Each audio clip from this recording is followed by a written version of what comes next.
sitting out there on the side like that? Is that okay? That's good. It picks up everything. Okay. You ready? Hi. Yeah. Okay. Ready as we're going to get. Yeah. The most influential people in my life were my coaches, specifically my junior high and my high school coaches. From the heart of Seattle, Washington, welcome to the Downtown Dogs. My name is Jimmy Rodgers. I walked into the Aberdeen High School weight room and our guest was instructing his class, and I witnessed every kid was paying very close attention. Hats were off, nobody was chewing gum, there was no chatter, everybody was hungry to learn. Today's guest has influenced thousands of kids, and I believe that his profession should be celebrated. I'm not going to argue with that. Perhaps a holiday. It's my honor to introduce Todd Bridge. Well, thank you. I'm more than honored to be on your show.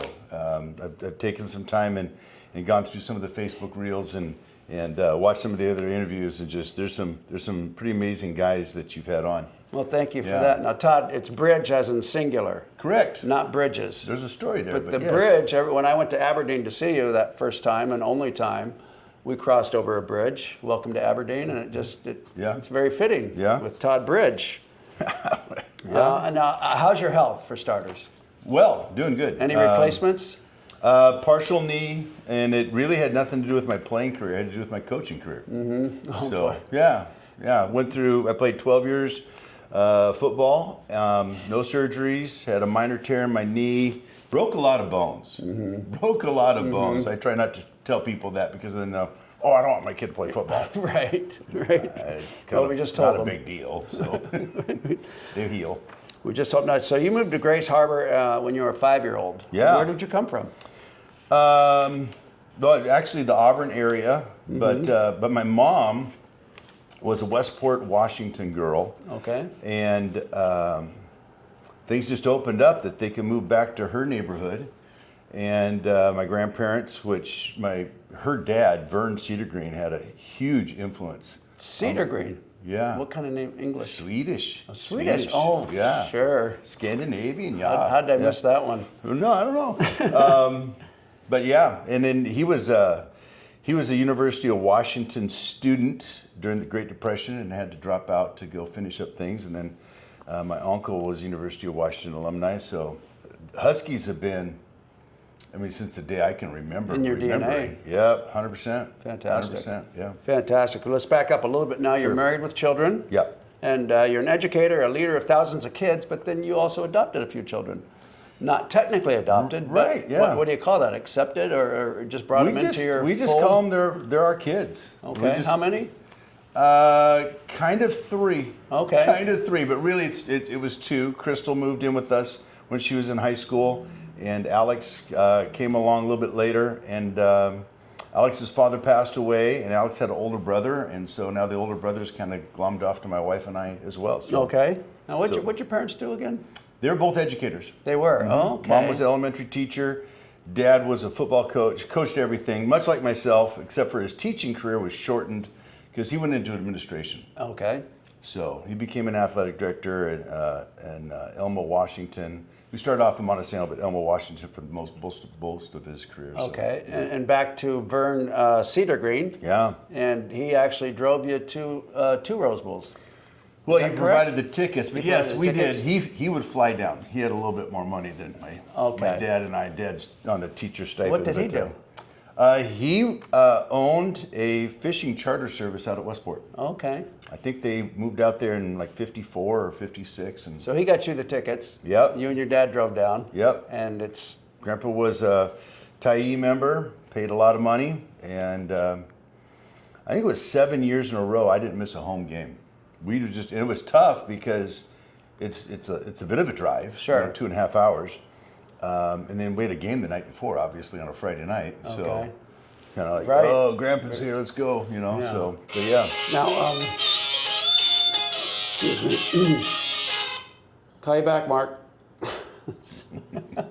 I tell everybody to turn their phones off, and then I forget every time. So where were we? So I have to ask you, when you talk about seeing both Rose Bowls, I try to refrain myself, but did you watch the Orange Bowl? And if so, where were you? I absolutely 100% watched the Rose Bowl. There you go. And I was in Vern Cedargreen's front living room watching it. I saw the Sooner Schooner, right? And I saw that whole event. And Yeah, I mean the '85 Rose Bowl. You guys, Orange Bowl. sorry, that's you're okay. right, Orange Understood. Bowl. It was a springboard for Husky athletics. Okay. Husky athletics in general, because the money that you guys generated from that bowl built us that weight room. I was That's just listening right. to you talking about going downstairs into Tubby Graves. I was of the group that never did that. We were the first ones to walk got into the the nice new facility. What the UW calls now the Olympic Center. It's beautiful. Yeah. Well, everything And then the is. football team has obviously their own weight room now. Sure. But back in the day, that was a recruiting tool. Absolutely. Coaches' offices were above that. You had a 2-story weight room, state-of-the-art equipment. It was, and dudes would walk in and go, "Oh yeah, I want to train here." And This what's was nice. interesting, in 1980, I took one of my trips to Notre Dame on a recruiting weekend, and theirs was worse than ours. It was horrible, and they didn't care. They were Notre Dame. Yeah, that's right. It wasn't a money thing. Ego can get in the way. Yes. Oh, yes. Very much so. Very much so. You got your degree in history? Yes. Fantastic. Yep, at the University of Washington, and then I went to Seattle Pacific University for the other 4 degrees. Or Oh, I other didn't 3 know. degrees, Tell us yeah. about that. I had no idea. Well, I've got a bunch of them. So I've got my master's and this and master's and that, and I've actually got papers. I could be a principal if I ever wanted to do that. I don't want to do that because you're not working with kids. You are, but you're not. And so You're more I of get a general manager, like you're managing the teachers. and I'm not a manager guy. Yeah. I'm more of a leader guy. Boots on the ground. Yep, and a little bit of George Patton. Okay, Like, just give I me can enough see that. gasoline, we can take on the world kind of deal. So, What was the quote? just give me enough gasoline. World War II, they were running out of gas for his tanks. Okay, now tell us your story, because I know that you weren't highly recruited, and I think you started to get recruited, and then you had a knee injury or some type of injury junior year, I think, in high school. Yeah, I actually got, well, first off, coming from Grays Harbor, we're pretty small, isolated, and there's a whole bunch of communities, but at the end of the day, we're all from the same community, you know what I mean? Aberdeen, Hoquiam, Montesano, Elma, Westport, Ocean Shores. And like, yeah, but we're all from the same general vicinity. So when people ask me where you're from, I say Grays Harbor because I have worked or lived in just about every community down in the harbor. But we're just going back in my junior year. We had just transferred. I just transferred to Montesano. My dad got a new job there. My mom got a job right next door in a town called Elma. And week 3, I dive for the quarterback. They're running a veer option, and I extended my arms and I landed funny. And I didn't know it at the time, but I broke my collarbone in three places. It looked like I saw the X-ray. It was like, if I turn my head like this, that's an equal to or greater than sign. Not only was your collarbone shattered, your dreams were shattered. Yeah, and the doctor came in and said, "Hey, your clavicle's broken." I didn't know what a clavicle was, Right. And so a couple nights I cried myself to sleep just thinking the dream shattered. It's gone. Was it specifically a Husky dream? 100%. It wasn't a college football. It was No, specifically. it was Huskies. That's good to hear. 100%. Okay, let's backtrack all the way to the age of 8. Okay. Okay. Dad takes me to a Husky football game. We're sitting in the fun zone down there where the student section is now, and I'm ADHD, 100%. Didn't know it, but I am. And so here's this large 8-year-old just roaming this little section of the stadium, eating hot tamales, those little candies that make your mouth water. Red Hots. Red Hots, yeah. And all of a sudden, the siren goes off. Of course, what is that? And out come all these purple dudes. And I don't know, you might have been in that What year? crew. Would have been like 80, or sorry, 78? Not a little early. Little early. Couple years. But, and it just, I didn't say these words in my head, but the emotions were there that I want to do that. I mean, that was just, I want to do that. So fast forward to when you did it. Can you tell us about that feeling? Well- coming out of the tunnel. Oh, really? Yeah. Okay, We're gonna so go there. my first game as a Husky, and I'm redshirting, so I get to suit up to stand on the sidelines, is against UCLA and Troy Aikman. And we come running out of the tunnel, and somebody hit the light switch, which is the amazing tunnel. that there's a switch. There's just a switch, and all of a sudden you can't see anything. So it's already dark. It's for everybody. Oh, it's dark, and you get around the But corner. now you turn the light off. Yes. Okay. Right. And I'm watching dudes Turn that the are switch. they're jumping and headbutting the ceiling, and this is crazy. Wow, mayhem, and everybody's and we had a little saying which I'm not going to share. Say who? Yeah, that one. Yeah. Oh, yeah, another that one. was going. No, say that who. was the one. Yeah, Say well, who. they cleaned it up. They did a Neil Diamond version of it. But, Neil Diamond. All right, but no, I was barking. By the time he hit the sunlight, it wasn't barking.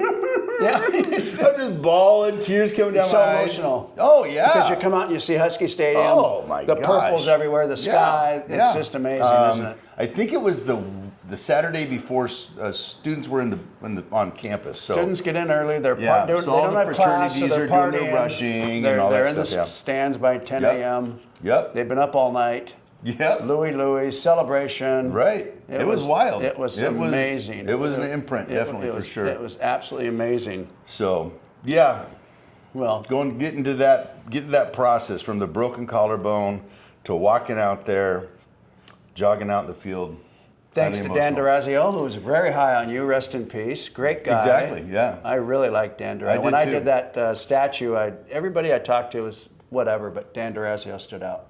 Really? He said, "Jimmy, how are you doing? Oh, you're in Portland. Have you been to such and such a bookstore? Have you been?" And he was just like very engaged. And I never knew him. I Oh. didn't play the position. Yeah. The line. So I didn't get to know him very well, but there was another moment. If we can take a segue, Sure. here. There was another moment the summer before my senior year of football in high school, and we signed up to go. Grandpa Vern pays for a Husky football camp. Oh, you're Huskies, and so. Grandpa Vern. Grandpa Vern, God baby. bless him. Was he a big guy? Nope. No. No. That's okay. You're kind of a freak. Absolutely. There's no In my- heights in your family. None. Interesting. Dad's 6 feet tall. My biological sister's 5'5", and I'm 6'6". Well, what happened? I don't know. But it passed on to my children are large people too. So, Okay. so I'm not a mutant, if that's what you're asking. And I can't remember word for word what my dad said as I was leaving the house to get the ride up to Seattle. But it was along the lines of, hey, you have a dream. I know about your dream. We know about your dream.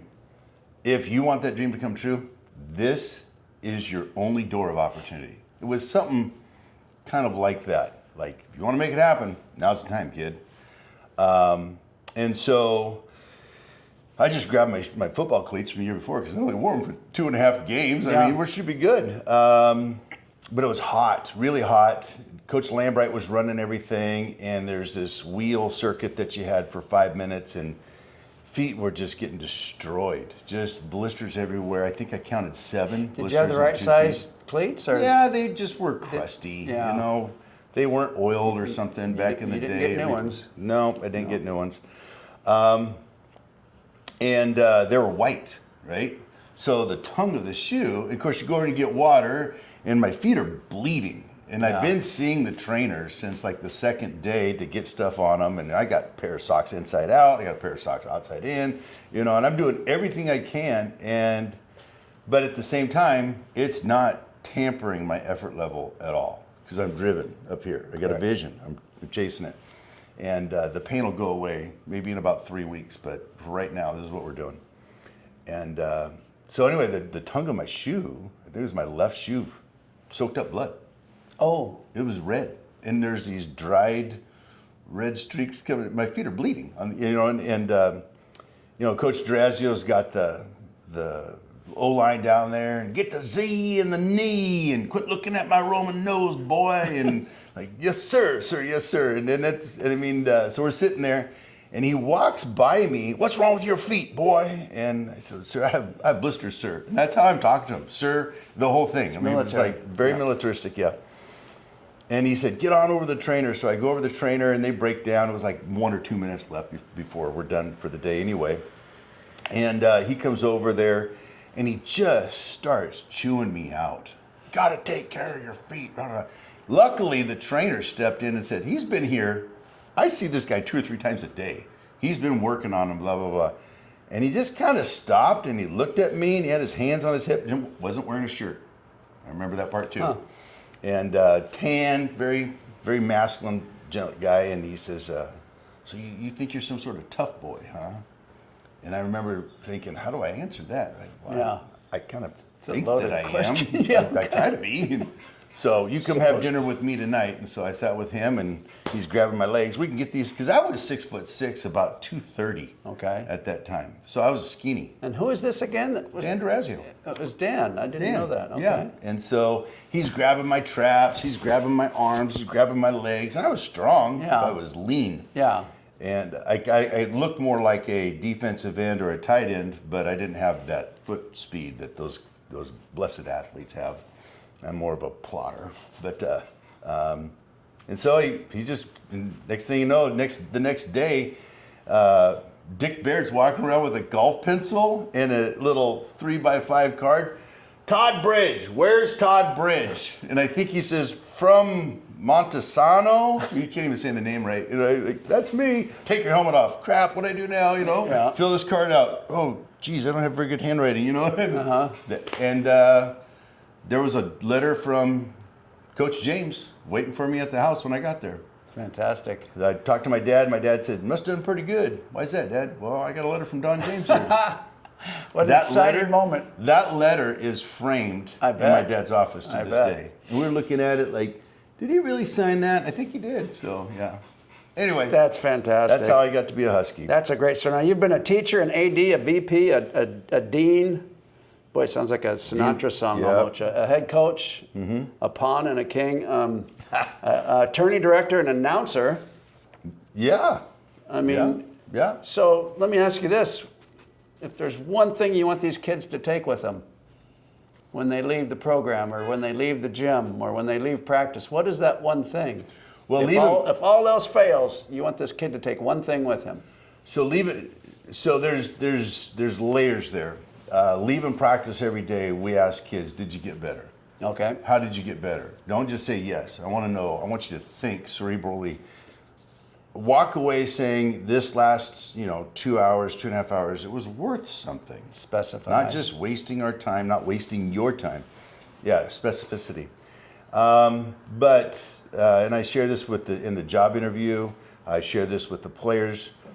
My job as the head coach and the assistant coaches is for these guys to walk away with an experience that will last them their lifetime. With a thrill of an experience that will last them their lifetime. And that they will always cherish saying, I played high school football at Aberdeen, and very proud of that. And that's what they walk away with. If not that I played football for Todd Bridge, that I played football for Aberdeen and they cherish that memory for the rest of their life.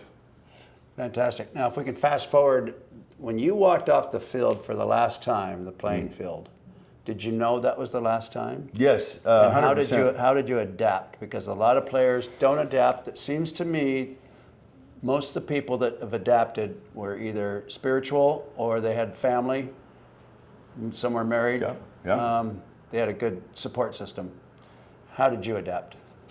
Well, walking off the field, I knew it was my last time. Okay. And actually that moment was caught on video. And Okay. I've seen that video in YouTube clips about Husky football and stuff like that. Dave Hoffman and I are embracing. Rose Bowl? Yep. Okay. We're embracing. And both of us are teary-eyed, and this is it. Knew that he was going to probably do something later on, let it be known he was protecting the President of the United States. And then the adaptation, I had met a young lady about 8 or 9 months earlier, and there's something about this young lady and she was a Harbor girl, actually from Hoquiam, and I just went, oof, dated a lot of gals growing up, but this one's different, and then I have a very strong relationship with, in my faith in Jesus Christ, so I had that going forward, but I think, had a lady in my life, and she's kind of been that rudder to kind of gear, or, steer me through. We've been lifelong. Matter of fact, last night was our 31st anniversary. Congratulations. Yeah, yeah. Way to go. So, Her name? Christina. Christina. Goes by Chris. But Okay. yeah. Chris Bridge. Yes, Chris Bridge.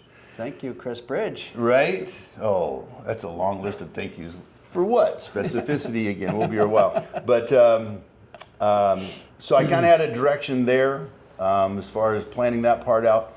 But I had a moment about 3 years earlier during the summertime, kind of like picking up, okay, so what are you going to do, Bridge, when you're done?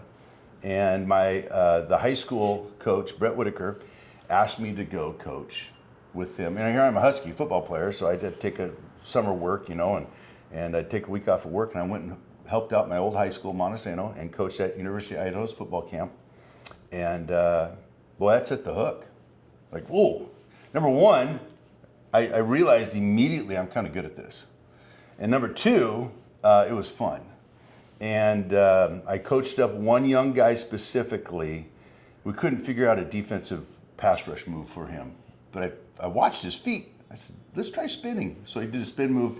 And then I think we're scrimmaging against, I thought it was O'Day, which is crazy to have O'Day scrimmage against O'Day.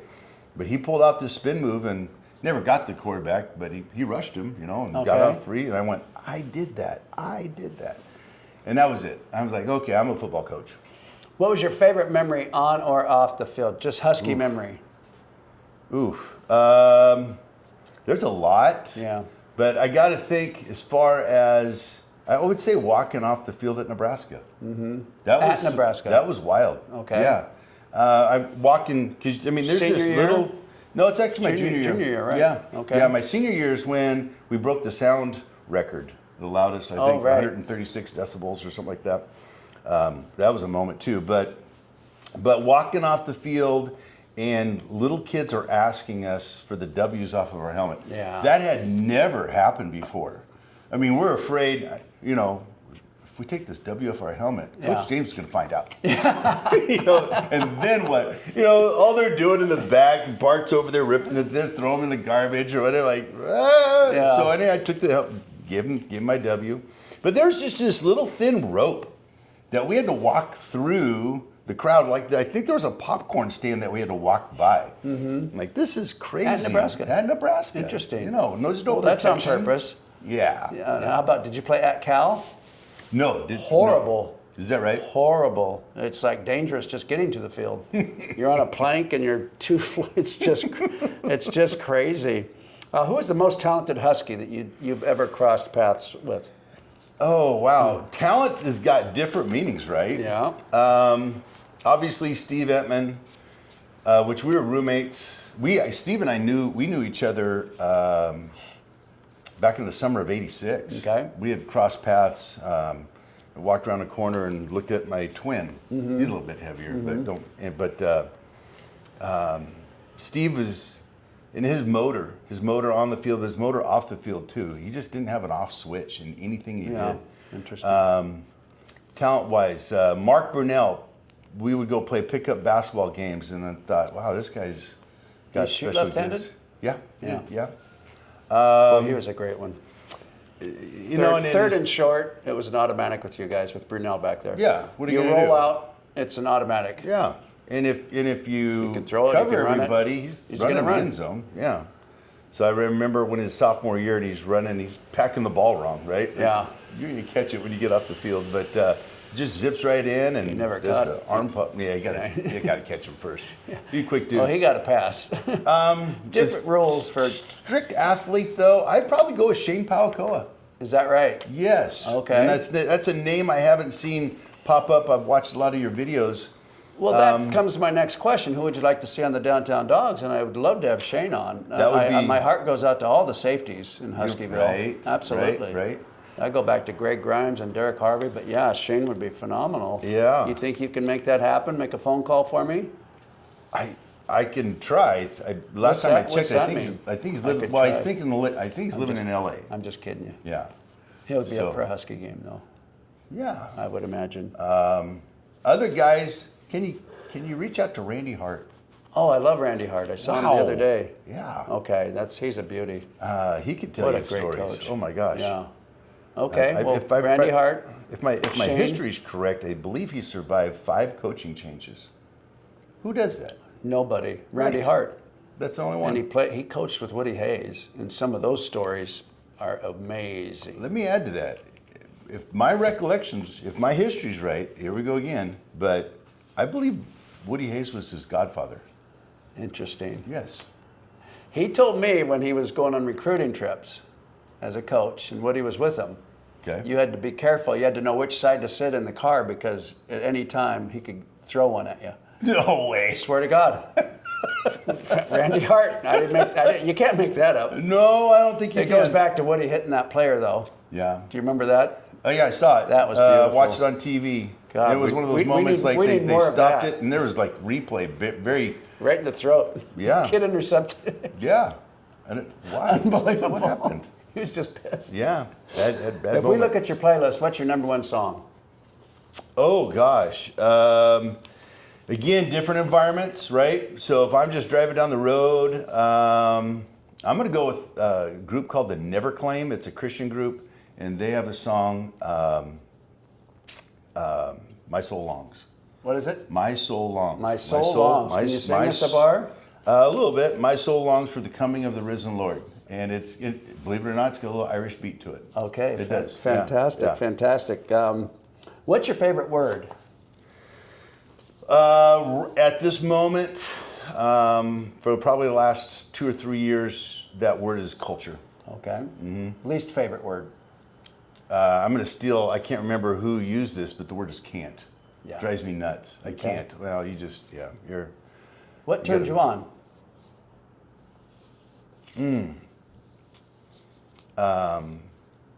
Seeing kids that develop self-motivation. Fantastic. What turns you off?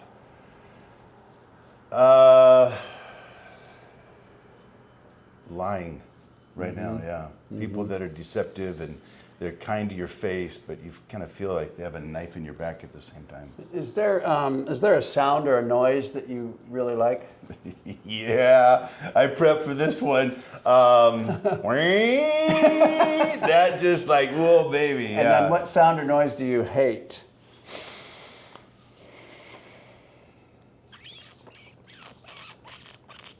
I don't know. I'm drawing a blank on that That's one. okay. You got me. That's okay. What other profession other than your own would you like to attempt? Well, kind of getting to that age where you got to look at, retirement and stuff like that. My wife and I have talked about, and I don't know, is it a pipe dream, but we'd love to own a fishing resort along the river. Okay. Yeah. Yeah. And I would be in charge of cooking breakfast for everybody. I love to cook. What's your go-to meal? What's your best? Chicken thighs. Oh, They're pretty good. What about your pancakes? We don't You eat don't do a lot pancakes. of pancakes, so More meat? we're a protein-based Carnivore. family. Yeah, carnivore diet. Before it was carnivore diet, we were carnivores. So yeah. What profession would you like to do? I don't know.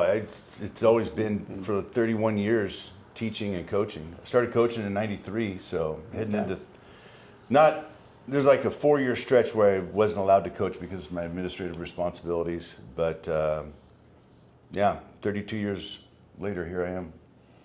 I don't know. That's okay. That's it. That's a great answer. I'm If where I'm heaven at. exists, and it does, Yeah. what would you like to hear God say when you arrive at the pearly gates? It jumped in my mind immediately. Well done, my good and faithful servant. And I believe that Greg Jones shared that same thing as well. Greg Lewis. Sorry, Greg. No, Greg that's Lewis. okay. Greg Jones is the guy I go to church He's with. not the only. Quite a few people have shared that one. Yeah, that would be awesome to hear Yeah. that. Good job, because sometimes I feel like I fall short Yeah. a lot. Like I'm not achieving what I should be achieving, and You're up early. yeah. Can't sleep in.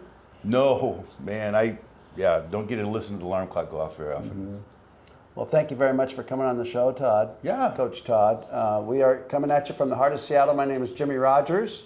This is Coach Todd Bridge. Todd, shake my hand. Yes, sir. Together we are the Downtown Dogs. Go Dogs. Woof. There you go. Fantastic. How's your lung capacity? Adequate. What do we got here, buddy? See how we do on 3. What are we doing? Blow it up. Till it pops or what? Okay.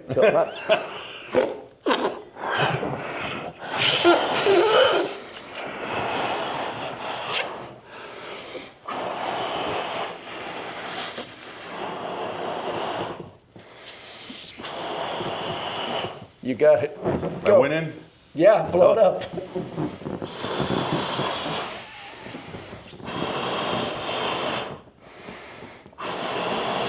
Big ass balloon.